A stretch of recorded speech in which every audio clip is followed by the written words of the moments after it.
मुस्लिम समुदाय के अधिकारों को छीनने की कोशिश की जा रही है। दरगाह को मंदिर बताकर हिंदू मुस्लिम के बीच फूट डालने की साजिश रची जा रही है। हम ऐसा नहीं होने देंगे।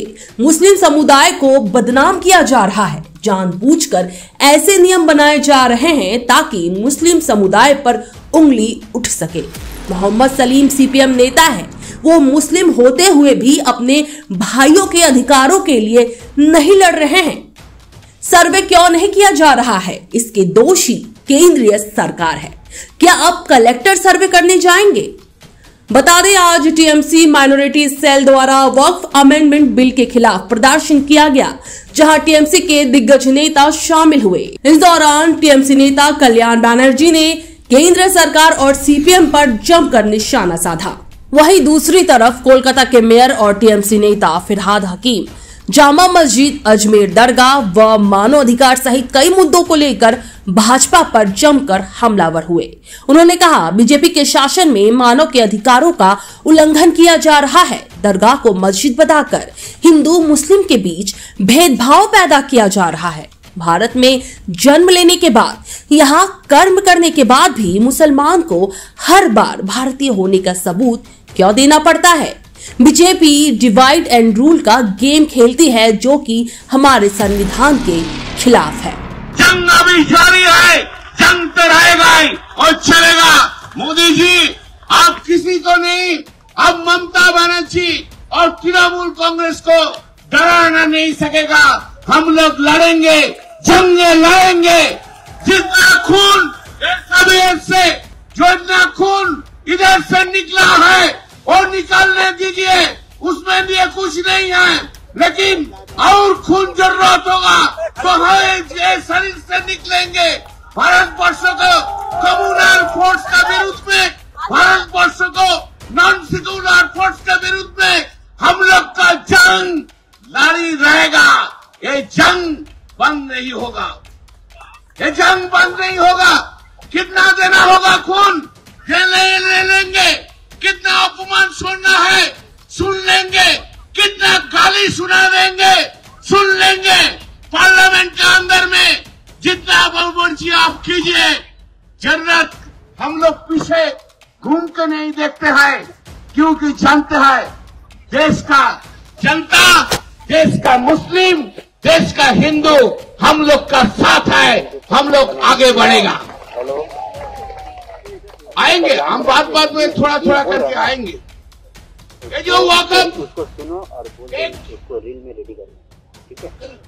ये जो वक़्फ़ अमेंडमेंट बिल है, वो वक़्फ़ अमेंडमेंट बिल का डेफिनेशन चेंज किया है।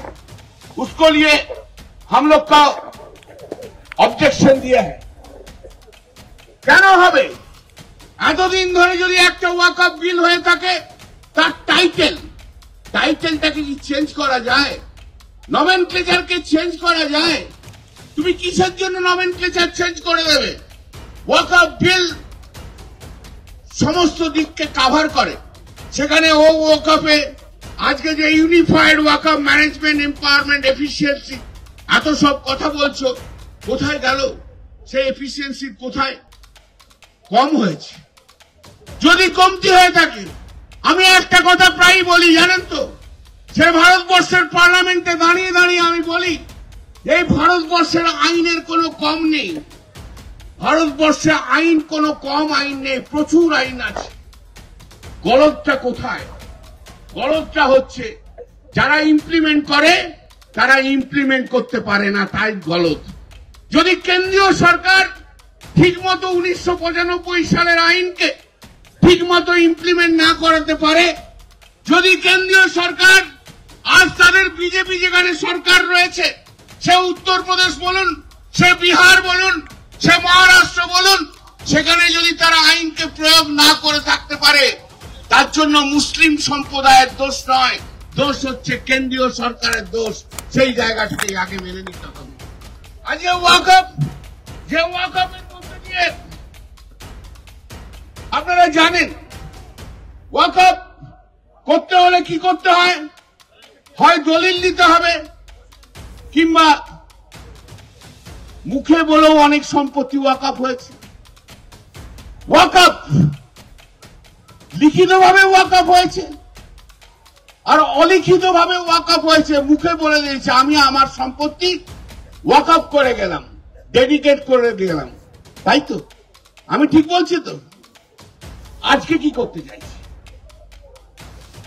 মূল সমস্যা কোথায় নিয়ে যেতে চাইছি? যেগুলো দলিল আছে দলিল আছে, কিন্তু যে ওয়াকআপ ডেডিকেট করা হয়েছে মুখের কথাতে, আজকে সেই ওয়াকআপ প্রপার্টি গুলোকে তুলে নেবে সেন্ট্রাল গভর্নমেন্ট, তারই ব্যবস্থা করা হয়েছে। কি করে প্রপার্টি হয়? আপনাদের একটা দিন স্টেশন দিই, রায়সিনা হিল আপনারা জানেন, দিল্লির রায়সিনা হিল, যেখানে প্রেসিডেন্টের হাউস রায়সিনা হিল বলে না, আজ থেকে 200 থেকে 250 বছর আগে সেটা একটা গ্রাম ছিল, রায়সিনা ভিলেজ। বিরাট বড় রায়সিনা ভিলেজ ছিল। সেই গ্রামে অনেক মুসলিম সম্প্রদায়ের মানুষ থাকত। তাদের নামাজ পড়ার জন্য পার্লামেন্টের সামনে যে মসজিদটা আপনারা দেখতে পান, সেই মসজিদটা ওয়াকআপ করা হয়েছে। তার জন্য কিন্তু কোনো দলিল নেই, মুখে বলে সেখানে ওয়াকআপ করা, ওয়াকআপ প্রপার্টি। আর সেই মসজিদ 200-250 বছরের জন্য রয়েছে। সেই মসজিদে কে আসেনি নামাজ পড়তে? স্বাধীনতার আগে ভুট্টো থেকে আরম্ভ করে, ফকিরউদ্দিন আলী আহমেদ থেকে আরম্ভ করে, আবুল কালাম থেকে আরম্ভ করে, ভারতবর্ষের বিশিষ্ট মুসলিম থেকে আরম্ভ করে, বিদেশ থেকে যারা এসছে তাদের থেকে আরম্ভ করে, আর সেই মসজিদে নামাজ পড়তো। আজ যদি আপনি সেখানে কাগজ না দেখাতে পারেন, তাহলে কি আর ওয়াকআপ প্রপার্টি থাকবে না? কেড়ে নেবেন। আমি আমার ছোটবেলায়, আমার মনে আছে, আমার ছোটবেলা থেকে যখন একটু বড় হয়েছি, আমি তো বিভিন্ন জায়গায় ট্রান্সফারেবল ছিল আমার বাবার চাকরি, সে হরিপাল বলুন, পান্ডুয়া বলুন, আমি গেছি, পড়াশোনা করেছি। তো দরগা দেখা যায়, দরগা ছোট ছোট দরগা। আজ থেকে 30 বছর আগেও অনেক মসজিদ ছিল না, কিন্তু দরগা ছিল। সেই দরগাতে সন্ধ্যাবেলায় যখন ঠাকুর ঘরে প্রদীপ জ্বালাতো, আর আমার ঠাকুমা বলতো যা একটা মোমবাতি দরগায় যে পীর বাবার জন্য দিয়ায়, ওনার কাছেও প্রার্থনা চাইতে হয়, সেই দরগার সম্পত্তি। এই তো সিকিউরিটি। ছোট থেকে যে বড় হয়েছে এইভাবে, আজকে সেই চিন্তা ভাবনা থেকে সরে যাব কি করে? মা জ্বালাচ্ছে প্রদীপ ঠাকুর ঘরে, আর ঠাকুমার নির্দেশে 5-6 বছরের বয়সের ছেলে আমি দরগাতে যে প্রদীপ জ্বালিয়ে আসতাম, মোমবাতি জ্বালিয়ে আসতাম। আমরা এতটাই বিশ্বাস যে দরগাতে যে পীর বাবার, ওখানে পীর বাবাকে দেখিয়ে না দেখি, দরগাতে যে মাথা ঠেকালেই সমস্ত কিছু আমাদের ভালো হয়ে যাবে, এই বিশ্বাস নিয়েই তো আমরা বড় হয়েছি। আজ ভারতবর্ষের বুকে কত দরগা রয়েছে বলুন তো? সেই কটা দরগায় আজ কাগজ আছে বলতে পারেন? আজ আপনি এমন একটা আইন নিয়ে আসছেন, সেই দরগাকে তুলে দিয়ে বলবেন এটা ওয়াকআপ প্রপার্টি নয়, এটা মসজিদ নয়, এটা অন্য প্রপার্টি, ওয়াকআপ প্রপার্টি নয়। হতে পারে কখনো 100 বছর 100 বছর ধরে যে সমস্ত প্রপার্টি ওয়াকআপ প্রপার্টি হিসেবে আজকে গণিত হয়ে এসছে, আমরা জানি যেখানে এখানে মসজিদ আছে, এখানে দরগা আছে, এখানে মুসলিম ইনস্টিটিউট আছে, এখানে মুসলিম হসপিটাল রয়েছে। আজ তাদের কাগজ থাকুক আর না থাকুক, আপনি বাই স্ট্রোক অফ পেন আজকের এই বিল অনুযায়ী তার অধিকারকে কেড়ে নেবেন, এটা কি কখনো হয় নাকি? এটাই কখনো বাস্তব হয়? মেনে নিতে পারি আমি। বছরের পর বছর ধরে রয়েছে, তাই তো কখনো কখনো হস্তক্ষেপ করেননি। আজকে কেন হলো? কেন এমন হলো? কিসের আপনাদের এই অধিকার? কেন এই চিন্তা ভাবনা? বাবরি মসজিদ ধ্বংস করার পর রাম মন্দির তৈরি করেছেন বলেই আজকে সারা ভারতবর্ষ জুড়ে মুসলিম সম্প্রদায়ের মধ্যে আপনারা লড়াই লাগাতে চাইছেন। মুসলিম সম্প্রদায় সমস্ত সম্পত্তি অধিকারকে আপনারা নিয়ে নিতে চাইছেন। আপনারা ঘুর পথে বলতে চাইছেন যেটা মসজিদ নয়, এখানে মন্দির ছিল, এটা দরগা নয়, এখানে মন্দির ছিল। এই লড়াই আমরা লড়তে দেব না। আমরা এই লড়াই লড়তে দেবো না ভারতবর্ষের বুকে। ভারতবর্ষের বুকে হিন্দু মুসলিমের লড়াই নরেন্দ্র মোদী আপনি যতই চেষ্টা করুন লাগানোর, লাগাতে আমরা দেব না, আগাতে আমরা দেব না। দরকার হলে আরো রক্ত বইবে আমাদের শরীর থেকে, কিন্তু হিন্দু মুসলমানের ঐক্য এই ভারতবর্ষের বুকে থাকবে, সেই ঐক্যকে নষ্ট করতে দেব না। মুতুয়ালি, আগে মুতুয়ালি লিখিত ভাবেও দেওয়া হতো, ওরেলেও মুতুয়ালি রয়েছে।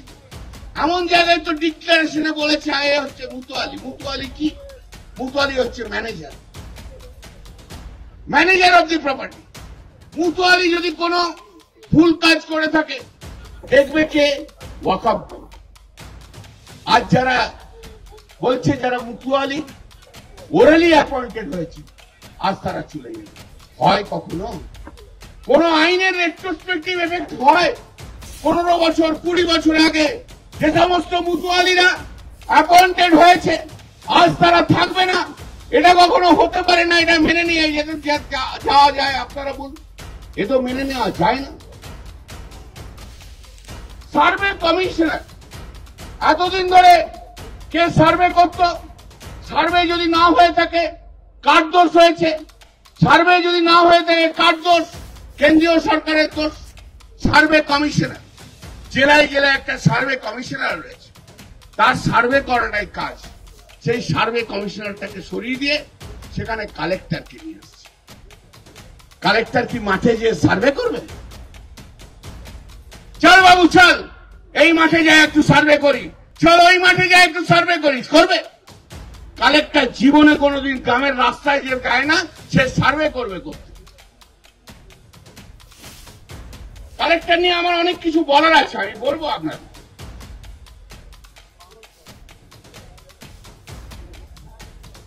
আরেকটা জিনিস খুব ইন্টারেস্টিং,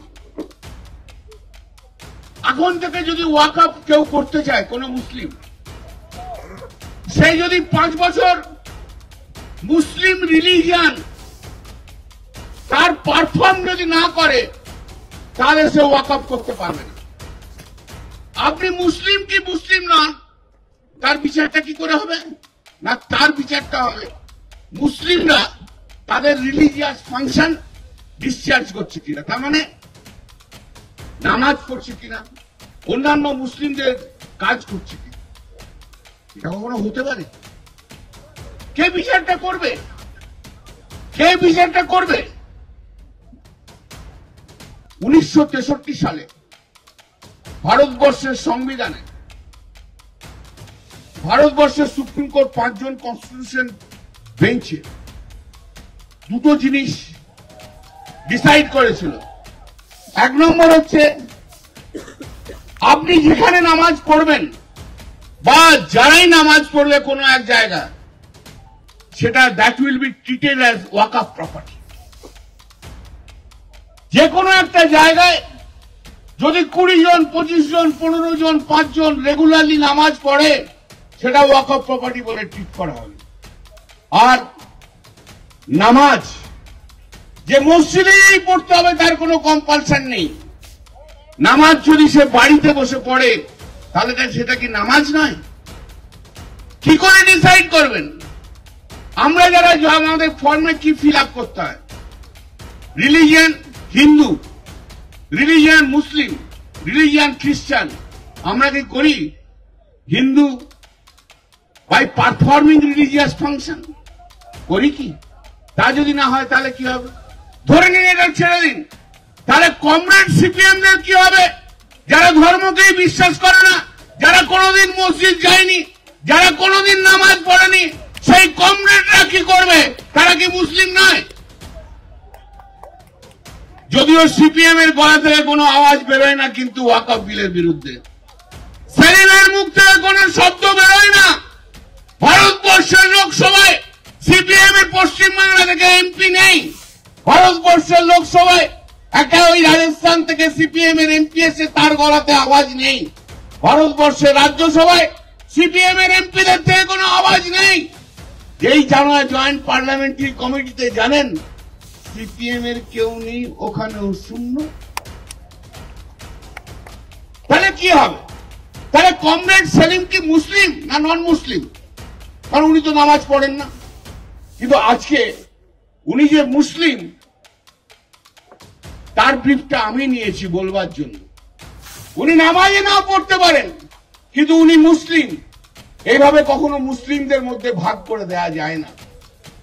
ফাংশন করতে পারবে না, ফাংশন করলেই তবে রিলিজিয়াস ফাংশন করলেই তবেই মুসলিম হবে, এটা হয় না। এটা হয় আপনি বলুন তো, যা পাচ্ছে তাই নিয়ে আসছে, সার্ভে কমিশনার তুলে দিচ্ছে। কেন তখন ভারতবর্ষে এত জায়গা ছিল, হঠাৎ সেই শিব মন্দির ভেঙে সেখানেই মসজিদ হলো? এটা কেন হবে? শিব মন্দিরের জায়গা থাকবে, এত জায়গা তো তখন খালি ছিল। তখন তো যখন বাবর ছিল তখন বোধহয় 10 কোটিও পপুলেশন ছিল না। তাহলে এত জায়গা ছিল, সেখানে না করে মন্দিরের মধ্যেই করতে হলো। এইটা বিশ্বাসযোগ্য নয়। এটা শুধু হচ্ছে কমিউনাল ফ্লেয়ার আপ করার জন্য ভারতবর্ষে যে হিন্দু মুসলমানের ঐক্য, সেই ঐক্যটাকে নষ্ট করার একটা পরিকল্পনা এখানে করছে এই বিজেপি এবং বিজেপি সরকার। তারা এই পরিকল্পনা করছে। কেন কেন বিভিন্ন জায়গায় একটা মানুষ কি খাবে, একটা মানুষ কি পড়বে, উত্তরপ্রদেশে বা মধ্যপ্রদেশে বা বিভিন্ন জায়গায় কেন তাকে জবাবদিহি করতে হবে যে কি খাবে? শুধু খাবে নয়, যদি বাড়িতে চিকেন থাকে তাও সংখ্যালঘু হওয়ার দোষে তাকে পিটিয়ে মেরে ফেলা হবে। কেন মানবাধিকার লঙ্ঘন হবে এই সরকারের সময়? কেন মানবাধিকার লঙ্ঘন হবে? আমরা ভারতীয় নই? আমরা ভারতবর্ষের মাটিতে জন্মগ্রহণ করিনি? আমরা এই মাটিতে জন্মগ্রহণ করেছি, যেটা বারবার করে বলি, আজকে আবার বলছি। হ্যাঁ, একজন হিন্দু ভাই, সেও এই মাটিতে জন্মেছে, আমরা মুসলমান এই মাটিতে জন্মেছি।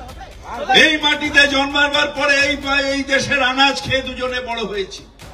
সেদিন যেদিন সেই হিন্দু ভাই মারা যাবে, তার চিতাভস্ম এই গঙ্গায় বিলীন হয়ে যাবে।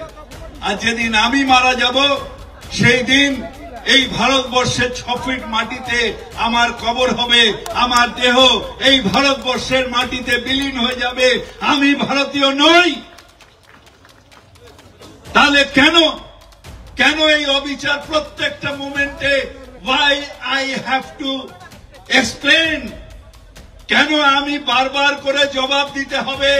কেন প্রমাণ করতে হবে যে আমি ভারতীয়? কেন প্রমাণ করতে হবে যে ভারত মাতার জয় বলে সেও ভারতের সন্তান, যে ভারত মাতার জয় বলে না সেও ভারত মাতার সন্তান? আমাকে কেন প্রমাণ করতে হবে? I feel insulted. আমাদের সম্মানহানি হয় যখন প্রত্যেকটা মুহূর্তে পরীক্ষা দিতে হয়, তখন নিশ্চিতভাবে সম্মানহানি হয়। আজকে প্রত্যেকটা ব্যাপারে শুধু ইস্কানি। হ্যাঁ, বাংলাদেশে যেটা হচ্ছে অন্যায় হচ্ছে। কল্যাণ যেটা বলে গেল ঠিক, যে আমরা যারা সংখ্যাগুরু, যে দেশের যে সংখ্যাগুরু সংখ্যালঘু তার ছোট ভাই, তাকে প্রোটেকশন দেওয়ার দায়িত্ব এখানে সংখ্যাগুরু হিন্দুদের, ওখানে মুসলমানদের।